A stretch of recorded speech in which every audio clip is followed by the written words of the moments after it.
is most distressing in the adaptation is the lack of Laurie's character arc, and not showing him as a full person. In the book, when Laurie moves to Concord, before that he has been tossed around in Europe from one boarding school to another, and then he moves to live with his grandfather. And they have to build their relationship from the scratch. Older Mr. Lawrence had rejected the marriage of Laurie's parents, so since the beginning Laurie feels unwanted, and this is why he becomes so attached to the Marches, and even calls Mommy his mother, and this is also why he is clinging on Joe all the time. And because of Joe's idealizations towards the masculine, Laurie thought he could do anything and she would always forgive him. This huge part of Laurie has never been shown on films. Hannah describes Laurie as a weathercock.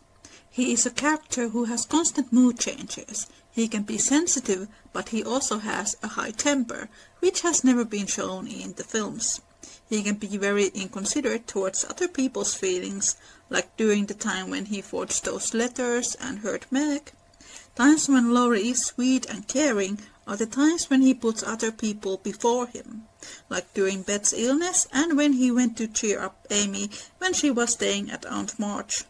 There are times when Laurie is vain, like a peacock. He likes nice clothes and keeping up good appearance, which is something that Joe at times makes fun of. He can be funny, but also very childish. He wants to break free from his grandfather's obedience, but he is afraid to do that.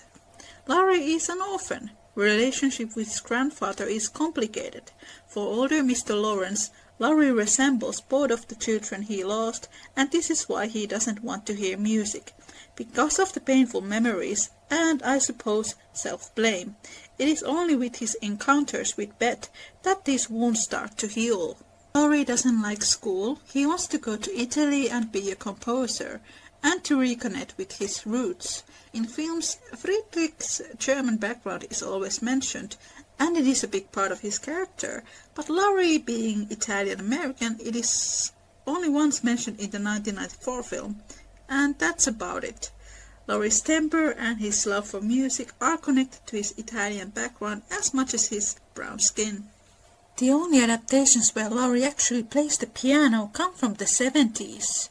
When it comes to the movies, it is Mr. Bear who is actually much more musical, and Friedrich does sing and plays the violin in the books. But it is weird that there are only couple adaptations where Laurie plays the piano, and after all, Laurie is a composer.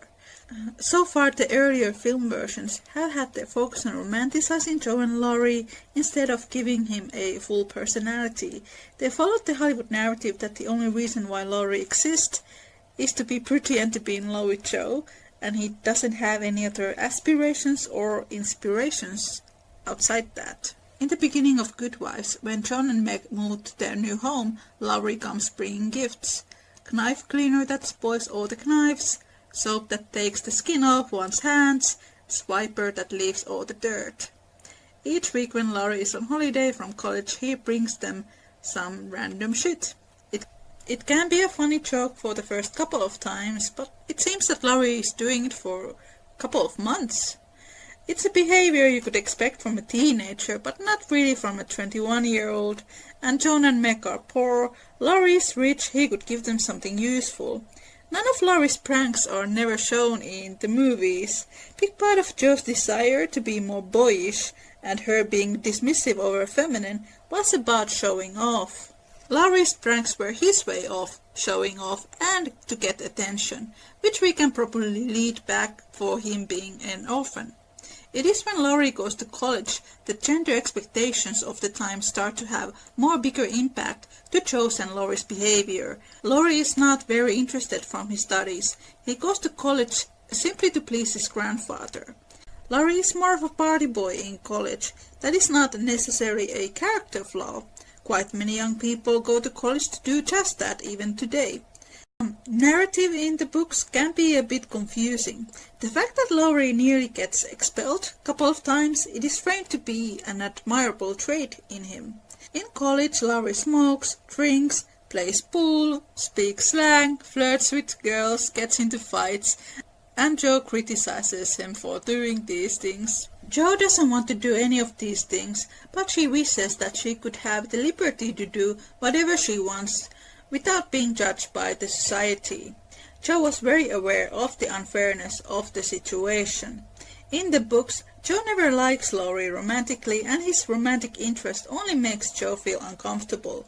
Not only does their dynamics change, because Jo doesn't really want to fit into the traditional female role of the time, but Laurie is fitting to the traditional young, wealthy 19th century male role almost too well. Their relationship in their youth worked when there was more space for gender fluidity, but it starts to fall apart when they are called to conform more. When Laurie develops a crush on Jo, he breaks that brotherly bond, and that shatters Jo's ideas of masculinity, the way she has come to know it. It has never been showed in movies. The closest example of this, the way it is described in the books, is the song Astonishing from Little Women musical. Who is he? Who is he with his marry me? With his ring and his marry me? The nerve, the gall. This is not what was meant to be. How could he ruin it all with those two words? I thought I knew him, thought that he knew me. When did it change? What did I miss? A kiss, when I thought all along that we were meant to forge frontiers. How could I be so wrong? And I need my sisters here. If I can share my dreams, what were they for? I thought our promise meant that we would never change and never part. I thought together we'd amaze the world. How can I live my dream or even start when everything has gone apart? Laurie's behavior becomes more possessive, and as a result Jo travels to New York to work as a governess, and there she meets Mr. Bear. The movies have swapped the timeline so that Jo travels to New York after she has rejected Laurie's proposal, when in the books proposal happens after Jo has returned to Concord. When Jo meets Friedrich in New York, he is not only her sexual awakening, which is something that I have heard Gerwig's movie is going to handle, but Friedrich's masculinity, it collapses the male-female binary that Jo knows. When Jo meets Friedrich, the narrator says that for the first time Jo did not compare a man to Laurie. Up until to that point, Laurie has been her ideal of masculinity, but those old models have failed her miserably, and then she meets a man who provides her a new definition of masculinity, which does not demand Jo to change or to be traditionally feminine, which is what Laurie's model of masculinity did. A lot of the relationship between Jo and Laurie was based on mutually reinforcing ideas of toxic masculinity. Eventually this turned out against both of them. In Jo's case it made her lose the trip to Europe, and in Laurie's case it brought out his temper and more possessive behavior.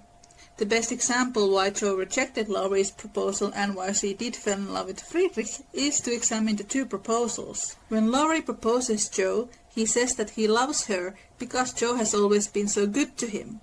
He doesn't love her because of her personality or her ambitions, but because she has always looked after him. Jo had a tendency to mother Laurie, and we can probably explain this with the fact that the young men who were inspirations for his character were much younger than Louisa. Being a maternal figure was something that came naturally to Jo. In a way, Marges adopted Laurie to be part of their family unit. That Jo sees Laurie as her brother makes perfect sense, and sisters often do become pseudo-mother figures to their brothers. In movies we only see Laurie's pain, but we never see the pressure he puts on Jo or how uncomfortable his actions make her feel. This because when we read the book and see Laurie's character through the movie's lens, it perpetuates the idea that the controlling behavior he has in the books doesn't matter, and it is a sign of love. Yet the book Laurie is not in love with Jo. He is in love with himself and the idea of Jo. His story and his character arc in Little Women, it is not about Amy or Jo. It's a story how Laurie becomes a man. I tried to show you, but you won't let me. I am going to make you hear and give me an answer, for I can't go on any longer. But girls are so queer, you never know what they mean. They say no when they mean yes and drive a man out of their twist, just for the fun of it. Laurie seems to be thinking that Jo would fall in love with him because that is what girls do. If we take a look at the narrative of the first book, Laurie has said similar things as a teenager. Things like, "Someday I'll get you, Joe," which is quite a possessive thing for a 15-year-old boy to say, and it highlights how much the two have fed each other with harmful stereotypes about gender roles. Now that they're adults, Jo feels the need to leave this toxic cycle, not just because of her own sake, but also Laurie's sake. And it is toxic, because up until to that point, Laurie has been told what to do by Jo, John Brooke, or his grandfather. Laurie wants to keep the status quo of their relationship, so that he does not need to grow and take responsibility of himself or his own actions. Laurie is not used to making decisions. Marrying Jo is an easy escape of his life, remaining the same rather than different, as it is meant to be. Most adaptations have also chosen the easy escape by not showing the slow and painful work of personal transformation that Laurie does go through in the books. If we now take a look at the narrative of the second book, there are no glimpses inside to Laurie's head where he would be dreaming about Jo or thinking about the future with her. When Jo leaves New York, we do get a glimpse inside Friedrich's mind, where he does admit to himself that he is indeed in love with her, and he wonders what life with Jo would be like. Laurie's actions in most part of the second book don't make any sense, because Laurie's mind is a complete mess. Almost like the lack of Laurie's inner thoughts, the book is telling us that Laurie hasn't thought things through. Jo is honest with Laurie. She sees that if she would marry him, their arguments would escalate to violence. Laurie's relationship to Jo is more codependent. When Jo rejects Laurie, we should be on Jo's side. Yet 90% of Little Women adaptations have ignored Laurie's character arc. His temper is toned down in 1933, 1949, 1994, 2018 movies, series from 1950 and 2017, Little Woman musical, and even in Japanese anime. Gerwig's film is now doing something new because it is going to focus to the gender fluidity themes of the novel. Jo and Laurie in the 1994 and 2017 versions. Jo has her hair down in the proposal scene, and her dress has a softer look to it, making her look more feminine than usual. It's an obvious effort to make the scene more romantic, but the Greta Gerwig's version, assuming it's also the proposal scene, is really interesting because with Jo's hair up, she looks more adult, and instead of a flowy dress, she's wearing a jacket and a tie. You can see exactly what they mean about switching the gender roles in this photo. Her hair is still perfectly waved, blowing in the wind, but it is Laurie who looks soft with the velvet waistcoat and the flowy white sleeves and unbuttoned collar. This really works because Laurie is the vulnerable one in this scene. He's the romantic who gets his heart broken, and Jo is the stronger, emotionally mature one.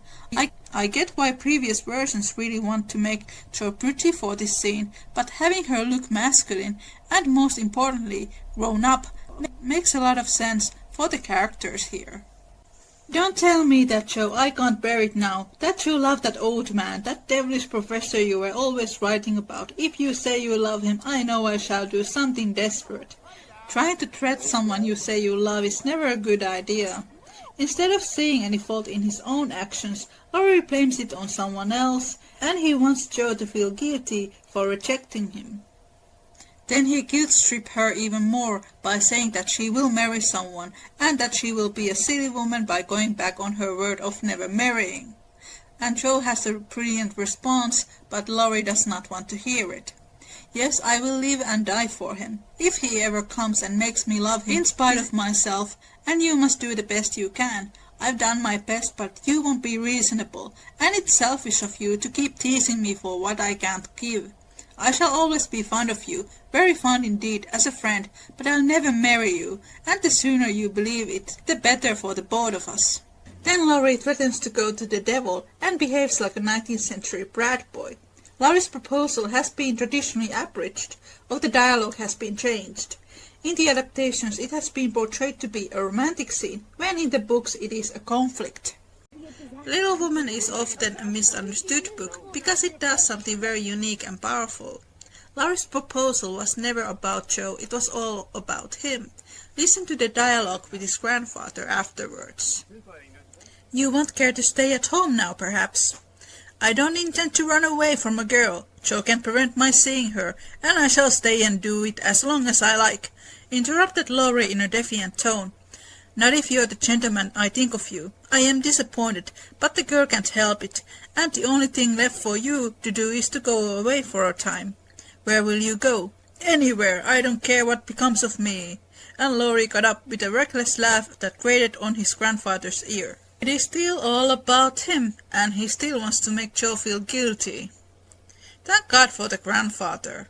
6 months later in Europe, Amy meets Lorry, and they have not met for 4 years. Amy finds him changed and different. She scolds him and his attitude, but it comes from a good place because Amy knows that Lorry has potential to make most of his life, and when she carefully asks what happened between him and Joe, she was kind, but not in the right way, and it's lucky for her she didn't love me, if I'm the good-for-nothing fellow you think of me.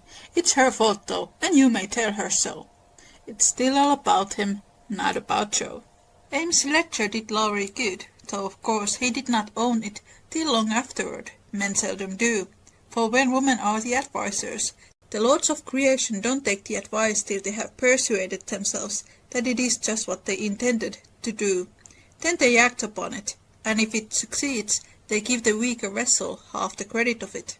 If it fails, they generously give her the whole. Amy's words start to affect on Lorry, yet in his mind Lorry thinks that Amy's advice was unnecessary and that he had always meant to do something. Lorry's biggest flaws are his pride and vanity, but also his lack of ability to put himself to another person's position, and this is why his growth process is slow and painful. Still at this point Lorry doesn't see women as individuals, he sees himself above them. In Vienna he starts to compose an opera, which would harrow Joe's soul and melt her heart. Once again it's all about him. But the opera doesn't go that well, he wants to capture his romantic passion.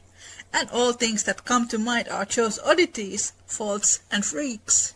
Recall Joe's oddities, faults and freaks would only show her in the most unsentimental aspects. Beating Mads with her head tied up in a bandana, barricading herself with the sofa pillow, or throwing cold water over his passion a la Gumish, and irresistible laugh spoiled the pensive picture he was endeavouring to paint. Joe wouldn't be put into the opera at any price, and he had to give her up with a bless that girl, what a torment she is, and a clutch at his hair as became a distracted composer. The moment when Lorry caught himself thinking the word brotherly and Joe, it's almost like he sees himself as a character in an opera he's trying to compose. He immediately sends Joe a letter and proposes her again. Once again it is all about him and not about Joe. Also, proposing someone right after they have lost their sister is not a good idea. But when Joe's response arrives and she still says no, Lorry feels relieved. But instead of feeling bad for hurting Joe and guilt-tripping her for quite a long time, he wants to cherish his memory as being this tragic romantic hero. It is still all about him. Why was Lorry so obsessed, and why he never listened to what Joe had to say, and why he felt guilty when he started to develop romantic feelings towards Amy, since we know that Joe never cared about him like that. As being said, there isn't any scenes in the books where Lorry is thinking Joe romantically or dreaming about a life with her. All his dreams are really about seeing himself as a romantic hero. Lorry feels guilty because his love for Joe is mainly gratitude. She invited him to be part of their family, something that Lorry was always lacking. Thanks to the over-the-top ideas of masculinity that he and Joe fed to each other, Lorry did not learn to respect women. In the terms of Little Woman, Louisa did not write explicit background stories to any of the male characters. From the little that we know from Lorry's background, it would seem that when he was a child, he was tossed from one boarding school to another, and he did not have any stable parental figures. Or that he never spent enough time in one place to be able to establish such relationships. Quite early in the novel, Lorry admits to Joe that he feels envious about the sisters' bond to their mother. Lorry's and Joe's relationship is characterized by childhood innocence. Joe represents the nurturing feminine presence Lorry was craving to have in his life. At the same time, Lorry is a paternal figure for Joe who complements her views on nonconformity. Joe and the March family becomes a refuge of stability for Laurie. It is only when he moves to Concord, at the age of 15, for the first time he is surrounded by people who stick long enough to put boundaries and try to raise him. More than often Laurie was extremely frustrated by Joe's lectures, but at the same time he was depending on them. Little Woman is a semi-biographical novel. We can trace Laurie's actions to Louisa. Same way as Laurie, Louisa's childhood was unstable and turbulent, and the family moved very often. When Louisa was young, she had a big crush to family friend and next-door neighbor philosopher Walter Emerson. Emerson was also one of the many men who were inspirations for the character of Fritz. More than often, Emerson saved the Alcotts from troubles, and he became a symbol of stability for Louisa, same way as Joe is for Laurie. Louisa became obsessed with German female writer and social activist Bettina von Arnim and her book Goethes Briefwechsel mit einem Kinde, which included love letters Bettina wrote to the poet Goethe. Bettina presents herself as a lover, a role that is traditionally seen as more masculine. Bettina was in love with the idea of love as an emotion, not with a love relation. In her letters, she does not ask his opinions or share ideas with him. Quoting Louisa, "I turned myself into Bettina and made Emerson my Goethe." Laurie is not in love with Joe, he is in love with the idea of love. It is about putting up on a role, and a narcissistic one for that, when it hurts other people. Which is exactly what happened between Joe and Laurie, and Bettina and Goethe. Let's call Laurie's behavior with its actual name: harassment. When Louisa was an adult, she did tell Emerson how she had built this romantic fairy tale scenario in her head. Emerson himself had been completely unaware of it. Nevertheless, they had a very strong friendship throughout their lives. There's the famous Little Woman, passage to adulthood right, which seems to gain more and more popularity each year. It basically means that a reader who has read the book as a child and romanticized Joe and Laurie, and quite possibly watched the 1994 film more than once, reads the book as an adult and finds out that Laurie was very childish and he and Joe were very ill-matched, and they move on to root for Joe and Fritz, or Amy and Laurie, or both. We can also see it as a metaphor how a person develops a mindy delusional obsession over another. Especially young boys and girls think that their life only has a meaning when they find a partner whose only reason for existing is them, but it is not healthy and not love. When you truly love someone, you love them for who they are, not the way you want to see yourself with them. In Little Woman, Laurie himself is the one character who goes through the Little Woman passage of adulthood ritual. It is not until he goes through the process of self-growth and begins to see the women in his life as what they really are, he is truly able to love someone. I will talk more about Joe and Fritz dynamics in my Friedrich video, so I will only touch the subject briefly here. Fritz wants to tell her how he feels about her and let her decide. Friedrich's proposal is completely opposite. After Joe has left New York, they have been writing letters to each other, and when he comes to visit Joe in Concord, he is hoping to see signs of love from Joe, and when he reveals to Joe that he has gotten a job and he is going to the West, Joe's walls go down. "Joe, I have nothing but much love to give you. I came to see if you could care for it, and I waited to be sure that I was something more than a friend. Am I? Can you make a little place in your heart for old Fritz?" He gives Joe all the power and control, and he lets her know that everything what she feels and thinks is important for him, and he wants to make sure that she returns to his feelings and that their lives and goals work together. He's not even making a marriage proposal, he's asking if she could love him. In comparison to Laurie, Friedrich's screen portrayals are always much closer to the books, even if most of his parts are left out, because he's less romanticized character. He also acknowledges his flaws and is aware of them, same way as Joe is aware of hers. In terms of Friedrich's narrative, Little Woman is also about identity, but in his case it is not about forming identity, but when he falls in love with Joe, he reshapes his already existing identity. Louisa was a great admirer of Goethe. A lot of research has been made on Goethe's influence on many Louisa's works. For example, Long Fatal Love Chase has many parallels with Goethe's Faust, but less research has been done between Goethe's writings and A Little Woman. Goethe was one of Louisa's favorite authors. Her copy of Wilhelm Meister's Apprenticeship was actually given to her by Walter Emerson. Some of you might remember that Fritz gave Jo a copy of Shakespeare's work, and through that Jo learns how much more there is to learn about storytelling. But here's the catch: Goethe was also one of the models for Fritz. Trigger warning, there will be a mention of suicides. When it comes to Laurie's character arc, there are lots of themes that come straight from Goethe's writings. Goethe's first financially successful novel, The Sorrows of Young Werther, is a semi-biographical novel.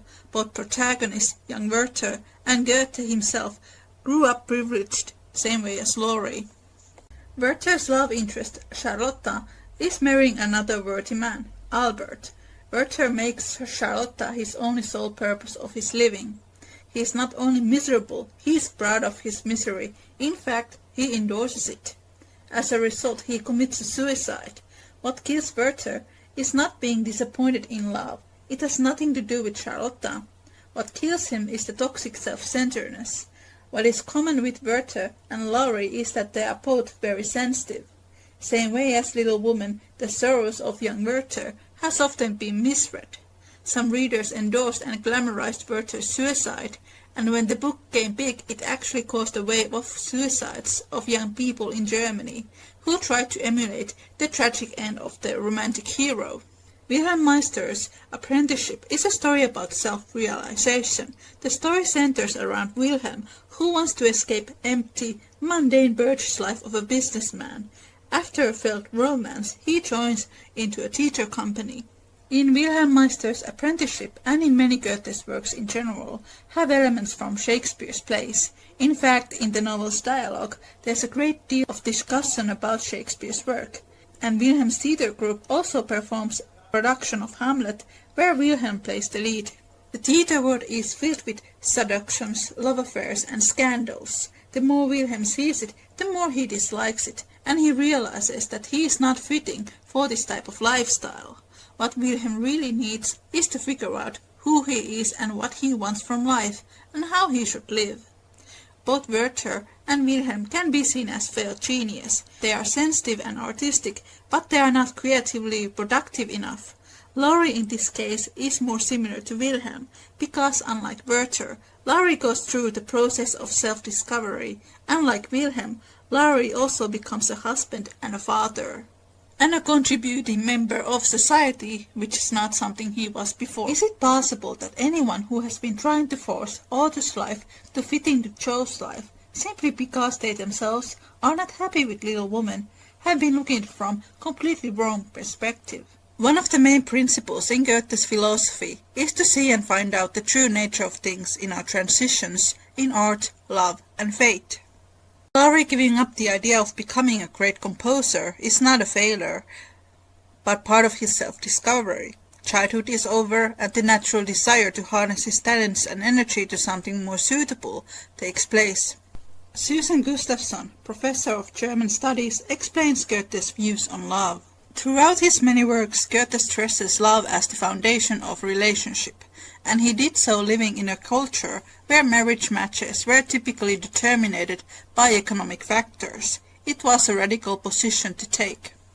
There is a difference between "you love me" with an exclamation point and "you love me" with a question mark.